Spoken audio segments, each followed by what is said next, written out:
Yine Bavyera Başbakanı Markus Söder'den de bir son dakika açıklaması haber merkezimize ulaştı. Söder yapmış olduğu açıklamada 12-18 yaş arası çocukların da koronavirüs aşı kampanyasına dahil edilmesi gerektiğini ifade etti.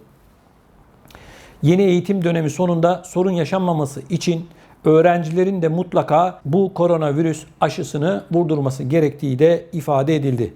Sosyal medya hesabı üzerinden yapılan açıklamada Bavyera Başbakanı hayvanat bahçesi önlerinde hatta diskotek girişlerinde bile aşı yapılması düşünülebilir dedi. Evet değerli izleyicilerimiz, vaka sayısının artmasını engellemek için yeni bir dalgayla karşılaşmamak için Almanya'daki siyasetçiler bu tür açıklamalar yapıyorlar. Tabii şunu söylememizde fayda var. Bakın değerli izleyicilerimiz. Ben şunu bilirim, şunu söylerim. Bu koronavirüsle ilgili aşıyı üretenler Profesör Doktor Uğur Şahin, Özlem Türeci de dahil olmak üzere bu aşılar piyasaya çıkmadan önce çıkıp şunu söylüyorlardı. Diyorlardı ki bizim aşımız %95 koruyor, %96 koruyor gibi açıklamalar yaptılar. Ne zamana kadar? Ta ki bu yılın Ocak ayına kadar. Ocak ayında koronavirüsle ilgili aşılar piyasaya çıktı. Sonra böyle bir açıklamalar yapılmadı. Ne %90 ne %80 hiçbir açıklama olmadı. Sonra ne konuşuldu? İşin garip tarafı, dediler ki 2 dozu herkes olmak zorunda. Ona da tamam dendi. Şimdi arkadaşlar görüyoruz ki yeni bir moda başladı. Bu modanın adı da 3. doz modası. Sonra bakın göreceksiniz. Kış ayında şunu söyleyecekler. Diyecekler ki işte nüfusun bilmem kaçını biz 3 doz aşıyla aşıladık. Şimdi sırada 4 doz aşı var. Kışında diyecekler ki 4. doz. Bitti mi? Hayır. Diyecekler 5, 6, 7, 8. Neden? Çünkü geçtiğimiz günlerde Profesör Doktor Uğur Şahin ve Sayın Özlem Türeci, Doktor Özlem Türeci şöyle bir açıklama yaptı. Dedi ki 6 ay sonra bu aşıların insanları korumaları, antikor üretmeleri azalıyor. Onun için yeni bir doz daha yapacağız. Şimdi nereye gidiyor onu söyleyelim. Sonuç şu. 6 ayda bir ömrümüzün sonuna kadar bu aşıyı vurduracağız. Görünen bu. Zaten koronavirüs bakın yeni mutasyonlar yapmaya devam ediyor. Yeni mutasyona uğramaya devam ediyor. Delta dediler, sonra Delta Plus diye yeni bir varyasyonu çıktı. İşte Hint varyasyonu, İngiliz varyasyonu, Güney Kore bilmem ne böyle bir sürü varyantlar, varsayımlar. Varsayım diyorum. Neden diyeceğim? Çünkü her bilim insanı da ayrı bir telden çalıyor. Bilim insanlarının bir kısmı başka bir şey söylüyor, bir kısmı başka bir şey söylüyor. Şimdi biz vatandaşlar olarak nerede yaşadığımızın hiçbir önemi yok. Afrika'da olabilir, Avrupa'da olabilir, Asya'da, Amerika'da, ne bileyim işte Avustralya'da her yer olabilir. Peki vatandaş olarak şunu soruyoruz. Diyoruz ki siz bu koronavirüsle ilgili insanları aşılıyorsunuz. Tamam, güzel. Peki bunun bir sonunu bize söyleyebiliyor musunuz? Nereye kadar, ne zamana kadar? Yoksa insanlar aşı bağımlısı mı olacak? Yani 3 ay, 5 ay, 6 ay geçti. Diyecekler ki vücudunuz antikor artık üretmiyor. Hadi bakalım şimdi gideyim ben aşı merkezine, sağlık ocağına, oraya gideyim, aile hekimine gideyim. Bana bir aşı yapsınlar. Yani bizi aşı bağımlısı mı yapacaklar? Soru bu. Hiç kimse bu soruyu sormuyor. Cevap veren de yok. Şimdi işin ekonomik boyutuna bakıyoruz. PCR testi, antijen testi yani hızlı test ve aşı.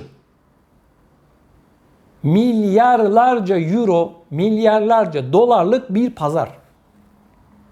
Birileri para kazanmaya devam ediyor. Ne zaman bitecek? Ben size söyleyeyim bu koronavirüs. Aşılar ve testler bittiği zaman bitecek. Peki aşılar ve testler bitecek mi? Bitmeyecek. Ne dediler? Büyük sıfırlama. Yeni dünya düzeni. Arkadaşlar, yeni dünya düzeni çoktan başladı. Yeni ekonomiler çoktan hayata geçti. İş yerleri iflas ediyor. İnsanlar işsiz kalıyor. Dünyanın her noktasında arkadaşlar Hayat geçen yıla göre en az %15 pahalandı. %30, %40, %50 olanlar var. Her alanda evler pahalandı, arabalar pahalandı, uçak biletleri pahalandı. Yediğimiz yemekler pahalandı. Markette, çarşıda, pazarda fiyatlar geçen yıla göre en az %15 arttı. Bazı ülkelerde %20, %30. Al sana yeni dünya düzeni. Yani çoktan senaryo hayata geçirildi. Ne diyorlar? Büyük sıfırlama. Büyük sıfırlama devam ediyor arkadaşlar. Bol sıfırlar var. İşin ekonomik boyutu. Bakın devletlerin ekonomileri çok büyük zarar görüyor. Sadece İngiltere son bir yılda %6,5 oranında küçüldü ekonomisi. Almanya gibi bir devlet, dünyanın en büyük ekonomilerinden bir tanesi, bugün toparlanıyorum derse 3 yıl sonra ekonomisini geçen yılki, yani bu pandemiden önceki hale getirebilir. 3 yıl. Almanya gibi dev bir ekonomi 3 yılda toparlanabiliyorsa Türkiye'nin halini düşünün, Avrupa'nın diğer ülkelerinin halini düşünün, dünyanın diğer ülkelerinin halini bir düşünün. Al sana büyük sıfırlama. Arkadaşlar, 3. doz değil, 4 değil, 5 değil, yetmez. 6 olsun, öbürü 7 diyecek, öbürü 8 diyecek, 9 diyecek, 10 diyecek. Hadi bakalım diyecekler, bundan sonra bir sayı açıklamıyoruz. Bir insan ana rahmine düştükten sonra dünyaya gelecek. Doğunca da, o doğarken yeni doğan bebeklere yapılan aşılar var ya, o aşıların içerisine de koronavirüs aşısı sokulacak. Göreceksiniz. Çok değil, dünyada aşıyla ilgili hala üretim sıkıntısı var. Yetişemiyorlar yani. O kadar çok talep var ki. Bu talepler bitince, stoklar artınca bu sefer diyecekler ki çocuklara yapıyoruz. Çocuklara aşı yapmaya başlayacaklar. Sonra diyecekler ki 6 yaşın altındakilere. Sonra diyecekler ki aşılar çoğalacak ya.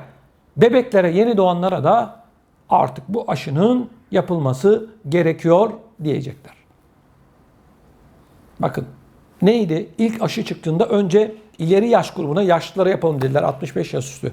Sonra dediler ki 55 ile 65. Sonra düştüler aşağı 45 ile 55.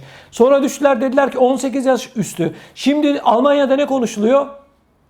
12 yaş ve işte 18 yaş arasındaki çocukların da koronavirüs aşısı yaptırması konuşuluyor, değil mi?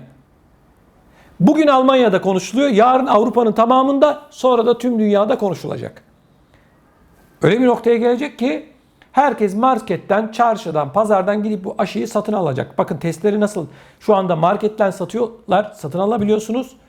Daha sonra aşılar çoğalmaya başlayınca, üretimle ilgili sıkıntı, talepler azalınca diyecekler ki hadi bakalım marketten siz artık bu aşıları olabilirsiniz. Tıpkı hani şeker hastalarının insülin yaptığı gibi iğneler haline, hazır iğneler haline getirecekler ve diyecekler ki marketten ya da eczaneden git kendi aşını al, kendin bu aşıyı yapabilirsin diyecekler. Göreceksiniz, bunlar uzak hedefler değil onlar için. Bu işin arka planındakiler için. Ben şuna şaşıyorum ve anlamakta zorluk çekiyorum. Bizim gibi sıradan insanlar bunları konuşuyor ve konuştuklarımız 3-5 ay gibi kısa bir sürede ortaya çıkıyor. Ne dedik biz? Aşı pasaportu çıkaracaklar dedik, çıkardılar. Aşıları yaygınlaştıracaklar dedik, yaygınlaştırdılar. Yaşları düşürecekler dedik, düşürdüler. Ekonomiler alt üst olacak dedik, hepsi alt üst oldu. Yani bunu benim gibi sıradan insanlar söylüyor. Sizler gibi sıradan, hepimiz gibi insanlar söylüyor. Ama ne hikmetse devlet başkanları, ülkeleri yöneten insanlar bunları görmelerine rağmen hiçbir şekilde adım atmıyorlar. Bu işin içerisinde bir iş var mı yok mu? Şimdi Almanya Başbakanı Angela Merkel. 1000 tane danışmanı var. İstihbarat örgütleri var, o var, bu var. Bu konuyla ilgili bütün bilgiler Merkel'in önüne dosya halinde geliyor. Peki bununla ilgili bugüne kadar Merkel'in bir açıklamasını duydunuz mu arkadaşlar? Yok. Merkel'in yaptığı tek bir açıklama var arkadaşlar. O da şu: herkes aşıyı olsun. Tamam olsun. 3. dozu herkes yaptırmak zorunda. Tamam onlar da yaptırsın. Başka? Tamam da bu aşıdan başka bu işin çözümü yok mu? Bu işin perde arkasındaki ekonomik boyut nedir?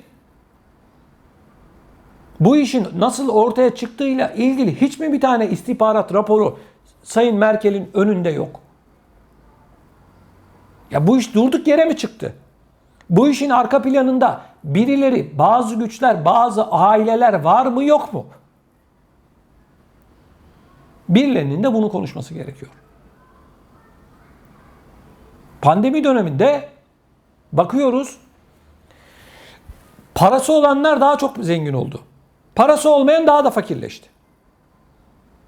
Yani insanların gerçekten bütün ayarları bozuldu. Psikolojiler bozuldu, alışkanlıklar ortadan kalktı, işletmeler iflas etti. Öyle bir noktaya geldik ki değerli izleyicilerimiz, artık herkes paranoya oldu.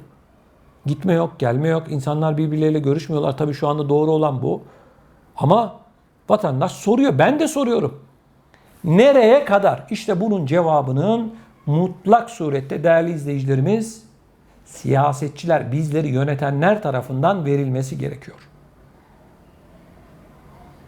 Ya hani amiyane tabirle herkesi aşı manyağı yapacaklar. Öyle yorumlar var. Uyanacağız. Hadi bakalım dolaptan, buzdolabından o aşıyı getir bakalım. Çat aşı. Bu mu? Böyle mi olması gerekiyor? Ya da hedef bu mu? Çok merak ediyorum. Bu konuyla ilgili sizlerin de ne düşündüğünü gerçekten çok ama çok merak ediyorum.